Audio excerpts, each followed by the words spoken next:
আজ সানডে বলে কথা, চিকেন না হলে হবে, তাই সকাল সকালে নিয়ে চলে আসলো আমার বর চিকেন। তাই আমি চিকেন রান্না করতেই ব্যস্ত হয়ে গেলাম আজকে। তো চিকেন রান্না করতে বসে পড়লাম।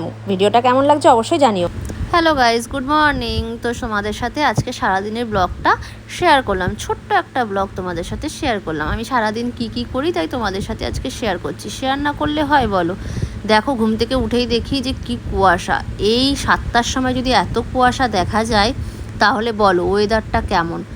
তারপরে চলে আসলাম কাজবাজ সেরে রান্না করতে। যেহেতু আজকে রবিবার হচ্ছে, আমার বর নিয়ে এসছে চিকেন।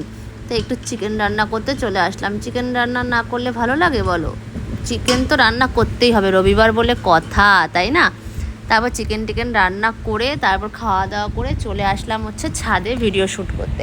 ভিডিও তো শ্যুট করতেই হবে, যেহেতু ভিডিও শ্যুট না করলে তো হবে না। যদিও আর্নিং দেয় না ভিডিওতে, তবুও শ্যুট করি। আগেও শখে করতাম, এখনও শখে করছি। আর্নিং দিলে দেবে, না দিলে নেই। ভিডিও শ্যুট করতে ভালো লাগে, তাই ভিডিওটা শ্যুট করতে চলে আসলাম। তো ভিডিও শ্যুট করতে করতে ভাবলাম যে চলো তোমাদের সাথে একটু শেয়ার করি যে আমি কোথায় ভিডিও শ্যুট করি। আমি সবসময় ছাদেই ভিডিও শ্যুট করি, খুব কম আমি রাস্তায় ভিডিও শ্যুট করি। এখন তো রাস্তায় শ্যুট করবোই না, যেহেতু এত গরম আমি রাস্তায় যাব না। তো বাড়িতেই ছাদে আমি ভিডিও শ্যুট করি। দেখো, জামা কাপড় মেলা, জামা কাপড়গুলোও তোলা হয়নি।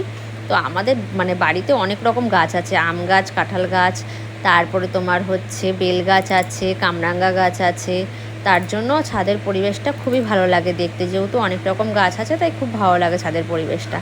তারপরে হঠাৎ করে না আমার একটা জিনিস দেখাতে তোমাদেরকে খুব ইচ্ছে হলো।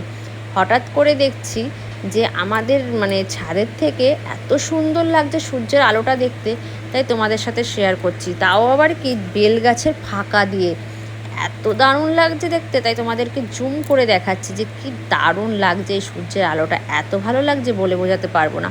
তো একটু তোমাদের সাথে একটু শেয়ার করছি। তো ভিডিওটা ভালো লাগলে অবশ্যই পাশে থেকো, ভালোবাসা দিও। আর আমার ব্লগ ভিডিওগুলো কেমন লাগছে সেটাও তোমরা জানিও, কিন্তু অবশ্যই জানাবে কিন্তু ব্লগ ভিডিওগুলো কেমন লাগছে। তারপরে ভিডিও করতে করতে ভাবলাম যে চলো চলে যাই নিচে, একবারে জামা কাপড়গুলো তুলে, কারণ আবার সিঁড়ি দিয়ে উঠবো আবার নামবো, আমার সিঁড়ি দিয়ে উঠতে খুবই বিরক্ত লাগে। তো একবারে জামা কাপড়গুলো নিয়ে তারপর চলে আসবো, কারণ ভালো লাগে না বারবার করে উঠতে নামতে, একদম ভালো লাগে না। তো জামা কাপড়গুলো নেমে চলে আসলাম। আর আমার বর দুপুরবেলা আজকে কি করছিল সেটাও তোমাদের সাথে শেয়ার করছি। মিস্ত্রিকে টাকা দেবে না গো, 3,000 টাকা মিস্ত্রিকে দেবে না, ওই জন্য নিজেই রং করবে সিঁড়িটা। আচ্ছা, 1-1.5 মাস হয়ে গেছে, তা নিজেই রং করবে, ওই জন্য নিজেই সিঁড়িটা ঘষে তারপর রং করবে করে প্রস্তুতি নিচ্ছে। আর এত গরম, আমি গরমে বাইরে থাকতে পারছি না বলে ঘরে চলে আসলাম, পাখা চালিয়ে দিয়ে এসে বসে আছি। এত গরমে আমি বাইরে থাকতে পারবো না। তার মধ্যে অসুচ পড়েছে, আমাদের একজন মারা গেছে, আমার ভাসুর মারা গেছে, তার জন্য আরও বেশি বিরক্ত লাগছে, আমার ভালোই লাগছে না আর। তারপরে দেখো আমাদের বাড়িতে চলে এসছে সাধু বাবা, কি সুন্দর লোকনাথ সেজে চলে এসছে, কি দারুণ লাগছে দেখতে। তাই ভাবলাম তোমাদের সাথে একটু শেয়ার করি। প্রত্যেক বছরই চৈত্র মাসে এটা আমাদের আসে, কোনো কথা বলবে না, শুধু আসবে, টাকা নেবে, চলে যাবে। তো কেমন লাগলো ভিডিওটা অবশ্যই জানিও।